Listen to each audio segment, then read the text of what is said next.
नमो तस्सा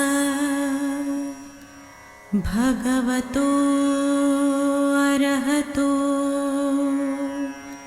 सम्मा संबुद्धस्सा।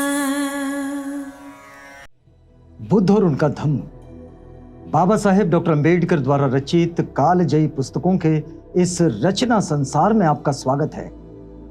आप जानते हैं कि इस समय हम लोग बाबा साहेब डॉक्टर अंबेडकर द्वारा मूल रूप से अंग्रेजी में रचित ग्रंथ द बुद्धा एंड हिज धम्मा, इसका ये हिंदी अनुवाद आप तक पहुंचा रहे हैं। और ये जो हिंदी अनुवाद है, ये हिंदी अनुवाद भदंत डॉक्टर आनंद कौशल्यायन जी का है।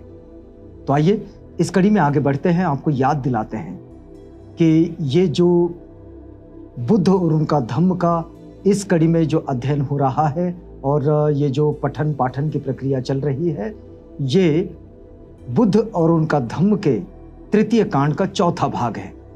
और इस चौथे भाग में जब तथागत कहते हैं कि कल्पनाश्रित ये जितना भी कुछ है, इसमें जो विश्वास करते हैं, ऐसा विश्वास करना ये अधर्म है। तो इस अधर्म की बात की चर्चा जब करते हैं तो हमने पिछली कड़ी में ये देखा कि जब लोग ये कहते थे कि क्या ये संसार अनंत है, क्या ये संसार को सीमाएं हैं, ये ससीम है या असीम है, तो इस तरह के ये जो सवाल है, ये क्या शांत है। तो इस तरह के सवाल ये वे लोग पूछते हैं, तथागत कहते हैं कि इस तरह के सवाल वे लोग पूछते हैं जिनके मस्तिष्क कुछ विकृत होते हैं। लेकिन इतना कहने से काम नहीं चलता।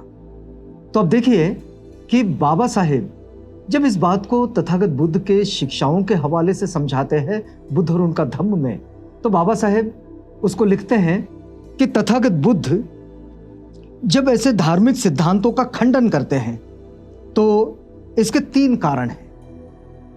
पहला कारण बाबा साहेब बताते हैं, पहला कारण तो यही है कि इनको धर्म का अंग बनाने में कोई तुक नहीं है।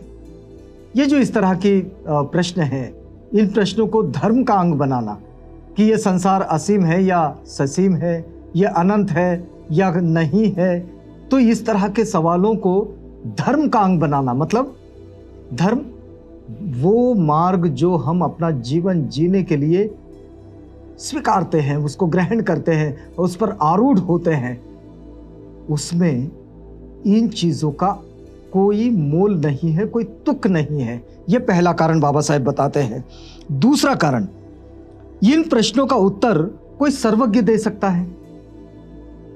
इस तरह के जो सवाल है, इसका उत्तर जो है वो कोई सर्वज्ञ दे सकता है, और कोई मनुष्य ये सर्वज्ञ होता नहीं है। तथागत कहते हैं कि कोई मनुष्य सर्वज्ञ नहीं होता। उन्होंने अपने प्रवचनों में इसी बात पर जोर दिया है। फिर तीसरी बात यह है कि उन्होंने ये कहा कि एक ही समय और उसी समय कोई भी, देखिए बड़ी महत्वपूर्ण बात है कि एक ही समय और उसी समय कोई भी पूर्ण ज्ञान प्राप्त कर नहीं सकता, और ज्ञान का कहीं अंत नहीं है, क्योंकि हम लोग जितना जानते हैं उससे आगे की बात होती ही है, क्योंकि ये संसार कहीं रुका हुआ नहीं है। ये तो बस जहां है वहां से ये आगे बढ़ जाता है। अब जो चीज जहां से आगे बढ़ गई तो हमारी जानकारी तो अभी इस वक्त तक सीमित हो गई, आगे जो बात बढ़ गई उसे हमें फिर जानना है। तो इसलिए कोई भी संपूर्ण ज्ञानी होता नहीं है और ज्ञान का कोई अंत नहीं है। कुछ न कुछ और अधिक जानने के लिए हमेशा रहेगा, हमेशा कुछ न कुछ जानने के लिए होगा ही। तो इसलिए इस बात का कोई मतलब नहीं निकलता। अब इन सिद्धांतों के विरुद्ध तीसरा तर्क तथागत का ये था कि ये सब सिद्धांत केवल कल्पनाओं पर आधारित थे। ये बड़ी महत्वपूर्ण बात है कि ये जो सारी की सारी बातें हैं कि ये संसार अनंत है या नहीं है, क्या ये शांत है, क्या ये क्या ये अनंत है, या फिर यह इसकी कोई सीमाएं हैं, ये असीमित है या सीमित है, ये सारी की सारी बातें जो है, ये सारी बातें, ये सारे सिद्धांत ये कल्पना पर आधारित है, मन की उड़ान भर है, और उनका सत्य परीक्षित नहीं था। ये सत्य की कसौटी पर कहीं भी खरे नहीं उतरते। उनके सत्य की परीक्षा ही हो सकती थी। इसमें कितना सत्य है इसको जांच किया जा सकता है, इसका परीक्षण किया जा सकता था, इसकी परीक्षा की जा सकती थी। और इसलिए तथागत ने कहा कि ये सब कल्पनाश्रित है। वे केवल कल्पना के घोड़े की लगाम को ढीला छोड़ देने के परिणाम थे। ये जो हमारे कल्पना होती है और जो कल्पना जहां तक पहुंच ही नहीं पाती, और कल्पना कुछ भी हो सकती है, तो इस कल्पना के घोड़े की लगाम को अगर ढीला छोड़ दिया जाए तो उसका जो परिणाम आएगा वो परिणाम ये सब है। उनके पीछे कोई तथ्य नहीं था। और फिर इन कल्पनाश्रित सिद्धांतों का एक आदमी और दूसरे आदमी के आपसी संबंध में क्या प्रयोजन था? जीवन जीने के लिए दो जीवित मनुष्यों के बीच एक प्रेम पूर्ण संबंध का विकसित होना जरूरी है, और यही जीवन का वास्तव में सार भी है। तो इस बात का क्या संबंध है कि यह संसार अनंत है, यह संसार अनंत नहीं है? इन चीजों का क्या मतलब है? इसलिए तथागत इन सारी चीजों को और ऐसे प्रश्नों को उन मस्तिष्कों की उपज मानते थे जिन मस्तिष्कों में विकृति भरी पड़ी हुई है। और इसलिए तब तथागत ने यह कहा कि इस संसार का निर्माण हुआ है। यह संसार बनाया नहीं गया, इसका निर्माण नहीं किया गया। इसका निर्माण जो हुआ है, जिसके भी आगे वे कहते हैं कि संसार का विकास हुआ है, यानी कि यह संसार उत्क्रांत हुआ है, इसकी उत्क्रांति हुई है। और ये उत्क्रांति होती रहती है और होती जा रही है। ये कहीं रुकी हुई चीज नहीं है, थमी हुई चीज नहीं है। ये चीज बन गई ऐसा नहीं है, ये बन रही है, या अभी भी प्रोसेस में है, ये बनती चली जा रही है। और इसलिए तथागत वो जो सवाल हैं, जिन सवालों में ये पूछा जाता है कि भाई क्या ये संसार अनंत है, क्या ये संसार सीमित है, क्या ये संसार अनंत नहीं है, क्या ये असीमित है या सीमित है, तो ऐसे जो सारे सवाल हैं, इन सवालों को वो बेतुका कहते थे, इसका कोई मतलब नहीं है। और इसलिए उन्होंने एक बात को सिखा दी और एक बात को समझा दिए कि ये संसार का निर्माण ये संसार के विकास की प्रक्रिया का हिस्सा है। सिर्फ होता यह है कि ये जो विकास की प्रक्रिया है, इसकी निरंतरता को हम ठीक तरीके से देख नहीं पाते। ये बड़ी सूक्ष्म प्रक्रिया है, और इस सूक्ष्म प्रक्रिया को जब हम देख नहीं पाते तो हम इसका संबंध भी नहीं जोड़ पाते, और फिर सीधे सीधे कह देते हैं कि ये संसार बनाया गया, ये बन गया, या ऐसा ऐसा बना, इसने बनाया, ये इसका बनाने वाला। ये जो बातें आती है, ये तब आती है जब हमारी प्रज्ञा ये बड़ी सीमा में होती है, सोच समझ बड़ी कम होती है, और तभी ऐसा होता है।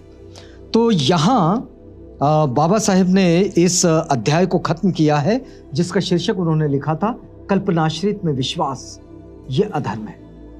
इस समय ये पूरे तृतीय कांड के चौथे भाग में बाबा साहेब ये सिखा रहे हैं, समझा भी रहे हैं। ये जिन अध्यायों को हम पिछली कड़ियों में देख रहे हैं कि अधर्म किसे कहें, तो अधर्म को परिभाषित कर रहे हैं बाबा साहेब, और वो भी तथागत बुद्ध की शिक्षाओं के आधार पर।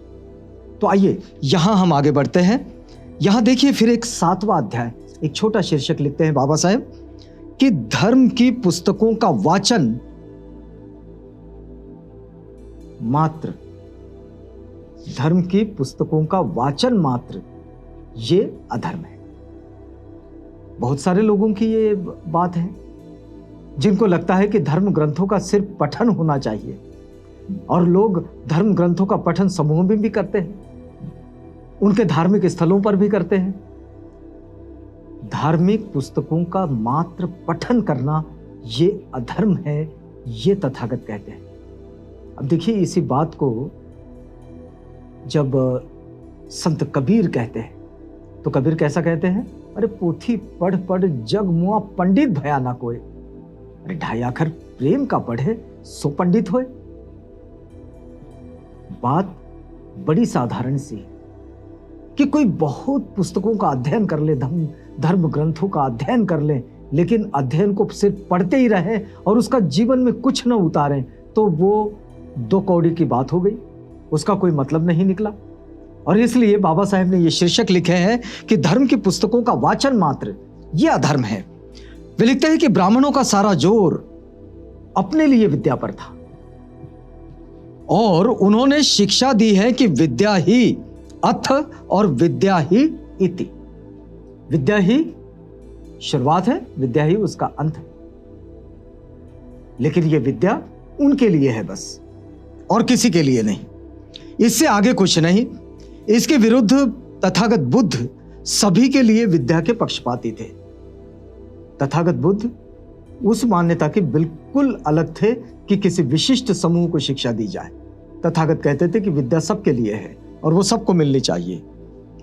इसके अतिरिक्त उन्हें इस बात की भी बड़ी चिंता थी कि विद्या प्राप्त करके आदमी उसका क्या उपयोग करता है। उनकी विद्या विद्या के लिए न थी, उनकी विद्या उपयोग के लिए थी। यह दूसरी महत्वपूर्ण बात। हमारे यहां पढ़ने वाले लोग बहुत हैं, शिक्षा के उच्च स्तर तक जाने वाले भी लोग बहुत हैं, कई विद्वान हैं, लेकिन तथागत की स्पष्टता है विद्या के प्रति, शिक्षा के प्रति। वे बड़ी सामान्य रूप से कहते हैं कि विद्या का उपयोग होना चाहिए, विद्या विद्या के लिए नहीं होनी चाहिए। पढ़ाई सिर्फ पढ़ाई के लिए नहीं होनी चाहिए, उसका कोई मतलब नहीं निकलेगा। पढ़ाई का उपयोग होना चाहिए हमारे वास्तविक जीवन में। हमारा जो ये जीवन यापन की प्रक्रिया है, हमारी जो जीवन शैली है, उसमें उसका उपयोग होना चाहिए। मतलब जीवन उपयोगी शिक्षा, जीवन उपयोगी विद्या, इसकी जरूरत तथागत तब भी महसूस कर रहे थे और आज भी लोग इस बात पर बोलने कहने लगे हैं कि विद्या ये हमारे जीवन के लिए उपयोगी होनी चाहिए। अगर ऐसा नहीं है तो उस विद्या का कोई मोल नहीं। दूसरी बात वे क्या कहते हैं कि विद्या ये यदि उपयोग में नहीं आती है तो उसका कोई मोल नहीं। उनकी विद्या विद्या के लिए नहीं थी, बल्कि उनकी विद्या उपयोग के लिए थी। तथागत जिस चीज की बात करते हैं, जिसके लिए वे आग्रही है। अब इसके लिए वे एक छोटा सा उदाहरण देते हैं। देखिए, इसलिए वे इस बात पर खास जोर देते हैं कि विद्वान जो भी हो वो शीलवान हो। सिर्फ विद्वान होने से काम नहीं चलेगा, तो उसमें शील भी होने चाहिए। वो शीलवान यदि नहीं है तो उसकी विद्या का कोई मतलब नहीं है। और बिना शील की विद्या ये खतरनाक हो सकती है। अगर किसी के पास में शील नहीं है और कोई बहुत विद्वान आदमी है, उसका गलत इस्तेमाल कर सकता है। इसलिए विद्या शील के साथ हो, अगर वो विद्या शील के साथ नहीं है तो फिर वो खतरनाक हो सकती है। इसके लिए वे एक छोटा सा उदाहरण देते हैं भिक्षुपटिसेन का। जो कुछ भगवान बुद्ध ने कहा था, उसे विद्या के विरुद्ध शील का महत्व स्पष्ट होता है। इसमें तथागत सिखाते हैं कि विद्या से भी ज्यादा महत्वपूर्ण ये शील है। तो पटिसेन के द्वारा इस बात को समझाते हैं और ये बात बाबा साहेब ने बुद्ध और उनका धम्म में लिखी है। पटिसेन के द्वारा समझाई गई ये विद्या के महत्व की बात और शील के अति महत्व की बात।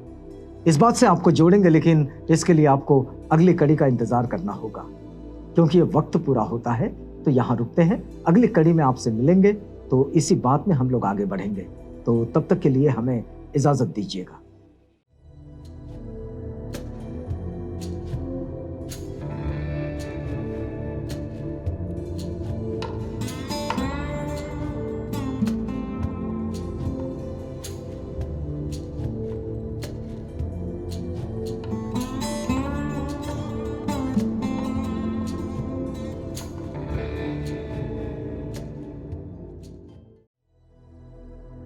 बुद्ध और उनका धम्म।